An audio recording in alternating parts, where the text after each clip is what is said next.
Bonjour, je m'appelle Cynthia Thibault-Larouche et je travaille chez Charles depuis de nombreuses années. Charles se spécialise en accessibilité depuis plus de 13 ans. Il œuvre également dans les domaines du développement de système, développement web e-commerce, ainsi que l'expérience utilisateur. Aujourd'hui, je vais vous parler de gains rapides que vous pouvez mettre en place afin d'améliorer l'accessibilité de vos différentes plateformes et documents.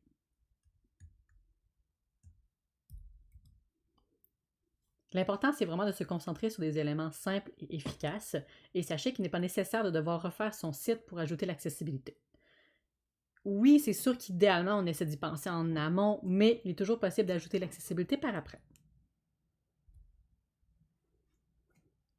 Bonne pratique de rédaction. Donc, évidemment, nous essayons de viser le niveau de lecture entre secondaire 1 et secondaire 3 pour faciliter justement les personnes qui auraient des troubles de lecture, des troubles d'apprentissage ou tout simplement que ce n'est pas leur langue natale dans laquelle le site est rédigé ou le document. On va essayer d'avoir une police de caractère lisible, donc pas des polices qui sont trop fines. Et on essaie de respecter un minimum de 16 pixels pour le web et 12 points pour les documents. On ne met pas d'instructions qui se reposent sur des caractéristiques sensorielles. Par exemple, cliquez sur le bouton rouge pour poursuivre. Si je suis daltonien, par exemple, ou je suis malvoyant ou non-voyant, ça se peut que j'ai de la difficulté à savoir de quel bouton on parle. Donc, par exemple, on peut indiquer des indications comme cliquer sur le bouton rouge suivant pour poursuivre. Donc là, au moins, j'ai le texte, donc je suis capable de repérer un bouton qui s'appelle suivant. Donc, on ne veut pas dire qu'il faut retirer des éléments sensoriels, mais il faut penser une alternative. Semblable si on mentionnerait laisser un message après le bip sonore, par exemple, il faut que j'ai un autre moyen que d'y aller avec le son, finalement. Éviter le tout en majuscule, c'est beaucoup plus difficile à lire. Et au niveau des abréviations, les bonnes pratiques veulent qu'on décrit notre abréviation à la première occurrence. Par exemple, ici, j'ai mis PME. La première fois que je le vois, je prends la peine de l'écrire au long, donc petites et moyennes entreprises, entre parenthèses PME. Et la deuxième fois que je l'ai dans mon texte, pourquoi ça va souvent les partitions traditionnelles pour les PME? Mais là, je me suis permis de mettre directement l'abréviation parce que je l'ai définie préalablement. Mais évidemment, si j'ouvre une nouvelle page, dans cette nouvelle page-là, j'ai encore PME, bien, je vais devoir recommencer et donc la définir au long à la première occurrence. Et après ça, je peux utiliser l'abréviation seule dans le reste de mon texte.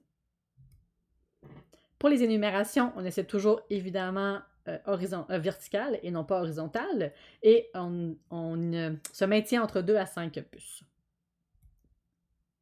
Pour la rédaction inclusive, on favorise toujours l'approche épicène, donc c'est-à-dire une approche non genrée comme par exemple le lectorat, ou par doublet s'il n'est pas possible, comme les lectrices et lecteurs par exemple. Pour l'instant, on essaie vraiment d'éviter l'approche par extension, c'est-à-dire avec les points médians, parenthèses, traits d'union, tout simplement parce que les technologies d'assistance ne les interprètent pas toutes bien. Donc, des fois, ça change selon la voix, selon le lecteur d'écran, par exemple, donc ce n'est pas assez robuste pour l'instant. Taux de contraste, c'est bien un élément d'accessibilité que généralement, on apprend tout de suite dès le début. Donc, je vais commencer par vous parler du texte agrandi. Donc, quand on parle de texte agrandi, on parle de 19 pixels gras et plus ou 24 pixels non gras et plus. Puis, dans ce cas-là, on doit viser un taux de contraste de 3 pour 1. C'est-à-dire que mon texte versus son arrière-plan doit avoir un taux de contraste d'au moins 3 pour 1 entre les deux. Et puis, le texte régulier, c'est tout simplement tout le texte qui est plus petit que mon texte agrandi. Là, je dois respecter un 4,5 pour 1. J'ai aussi les éléments graphiques. Donc, dans ce cas-là, on parle d'un 3 pour 1 que je dois respecter comme taux de contraste. Donc, ici, on parle vraiment, par exemple, d'une icône, un indicateur visuel de focus, quelque chose qui, graphiquement, visuellement, me communique une information. Donc, dans ce cas-là, il faut que je m'assure que la couleur versus les couleurs adjacentes, ça respecte finalement le taux de 3 pour 1. Pour les PDF, c'est super important de vérifier le taux de contraste avant toute correction. Pourquoi? Parce que si vous ouvrez votre document PDF, là, vous jouez avec vos balises, vous faites plein de corrections accessibilité, et là, vous vous rendez compte, oh, le bleu, c'est pas la bonne couleur, ça devrait plutôt être violet, par exemple. Bien là, vous allez devoir recommencer votre document, on va prendre votre document source, changer la couleur, réexporter un nouveau PDF, et vous allez perdre toutes vos modifications d'accessibilité parce qu'on ne peut pas copier-coller les modifications d'accessibilité d'un document à un autre.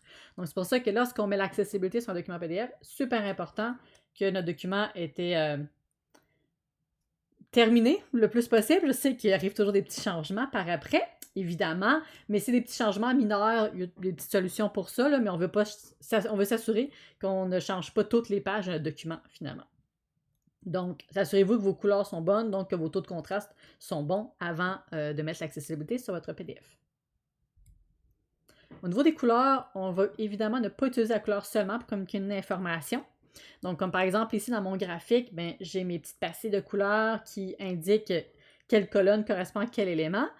Bien, si je n'étais pas en mesure de voir les couleurs, comme ici, que tout est en teinte de gris, c'est vraiment difficile pour moi de savoir quelle colonne est associée à quel élément. Donc, dans ce cas-là, j'aurais peut-être pu utiliser des motifs, ou j'aurais pu aussi tout simplement venir mettre mon texte, mais non des éléments, directement en dessous de la colonne. Encore là, le but n'est pas d'empêcher d'utiliser la couleur, mais c'est juste de prévoir une alternative en plus de la couleur.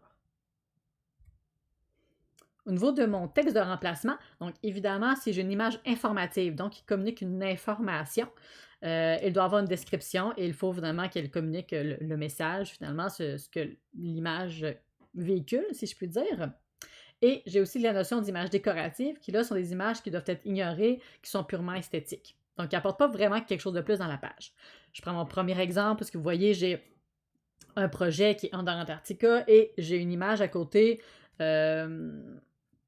qui est là juste pour décorer, si je peux dire, embellir la page. Je ne vais pas commencer à décrire l'image en disant « Ah, c'est une image avec un bureau, un ordinateur qui est dessus, il y a une plante. » C'est pas vraiment pertinent dans ce contexte-là. Donc, ici, l'image serait décorative parce que ce qui est vraiment pertinent, c'est l'information qu'on a liée à ce projet-là, le fait que je peux cliquer sur le lien puis découvrir plus sur ce projet-là. Donc, l'image n'apporte pas vraiment une information additionnelle là-dessus. Versus, par exemple, un logo d'entreprise qui va toujours être informatif, donc ça va toujours me prendre un texte de remplacement, et aussi mes icônes de médias sociaux, qui sont généralement le seul élément de mon lien. Donc, ça me prend un texte de remplacement pour pouvoir décrire la destination du lien.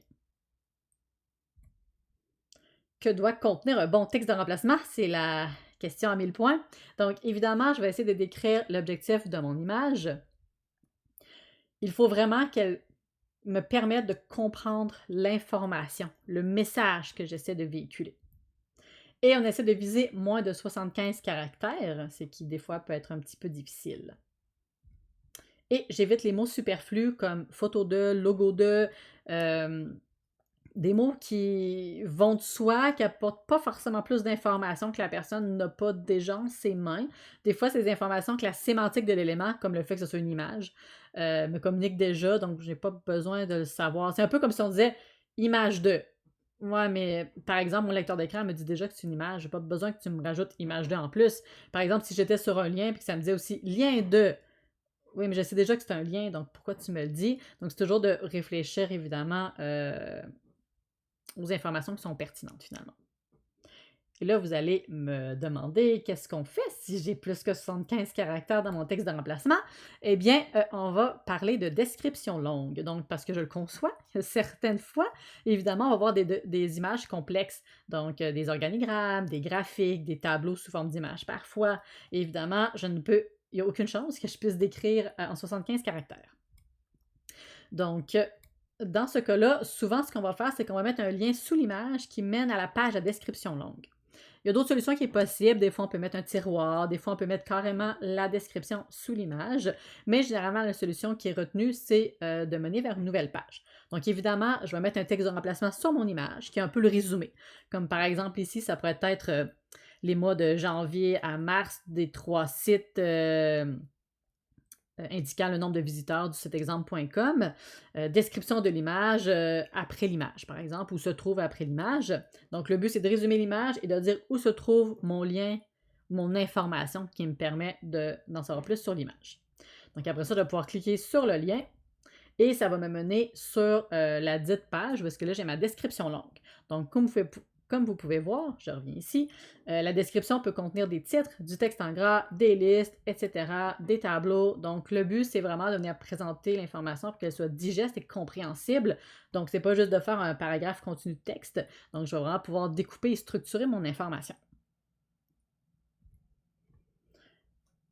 Un autre élément super important, c'est aussi la hiérarchie des titres. Donc, l'important, c'est vraiment de réfléchir préalablement à ma structure. Donc, OK, mon titre 1, mon titre 2, mon titre 3, donc comment est-ce qu'ils vont être un peu organisés dans ma page, à quoi ils correspondent.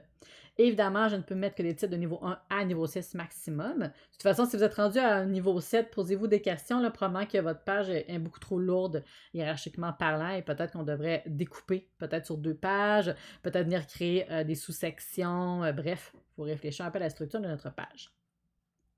Pas de saut de niveau, donc c'est-à-dire je ne peux pas passer un niveau 2 à un niveau 3. Ça me prend un niveau 1, niveau 2, niveau 3, 4, 5, 6. Donc je dois vraiment avancer dans l'ordre.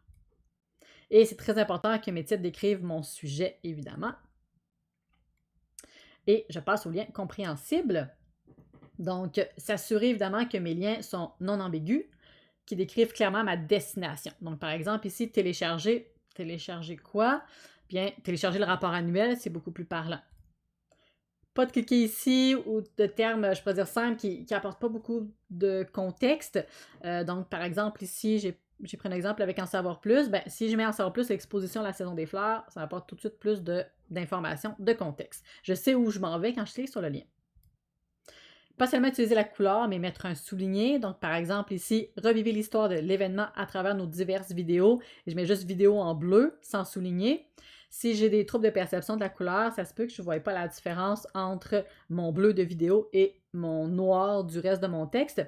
Donc, je vais penser que tout est noir et je ne verrai pas de lien finalement. Donc, c'est toujours mieux d'utiliser le bon vieux souligné.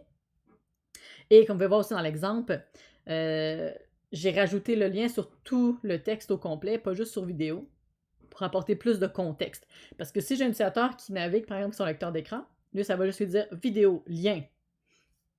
Il va se demander vidéo de quoi. Donc là, au moins, si c'est revivez l'histoire de l'événement à travers nos diverses vidéos, liens, là, il va comprendre, OK, le but des vidéos, c'est de faire ça. Pour finir, l'ordre de lecture, donc, si j'ai des articles, évidemment, c'est de mettre le titre de la nouvelle avant la date. En fait, le titre doit être avant tout le bloc d'informations. On peut arranger ça au niveau du code, c'est-à-dire que si ma date est avant, je peux quand même venir au niveau du code, placer mon titre avant, finalement, et visuellement revenir justement replacer ma date. Donc, dans ma page HTML, je vais avoir mon titre en premier, mais visuellement, je vais avoir ma date. Donc, c'est toujours possible, mais c'est sûr que si au niveau de la conception, vous prévoyez déjà de mettre le titre en premier, ben, c'est encore mieux finalement. On n'a pas besoin de venir jouer dans le code pour ça. Évidemment aussi, si j'ai des vidéos, des tableaux, des graphiques, important de mettre le titre avant. Pensez-y si vous tombez sur la vidéo, par exemple, puis là, vous la regardez, puis après ça, c'était de ça qu'elle parlait, vous tombez sur le titre. Donc, c'est beaucoup plus intéressant de l'avoir au début, évidemment. Merci de m'avoir écouté. J'espère que j'ai pu vous apprendre quelques petits éléments sur l'accessibilité et que vous allez pouvoir appliquer cela dans vos documents ou dans votre site web. Si vous avez envie d'en savoir plus, n'hésitez pas à m'écrire ou à écrire directement à Ciao. Donc, vous avez les 2 adresses ici. Je vous souhaite bonne journée. Au revoir.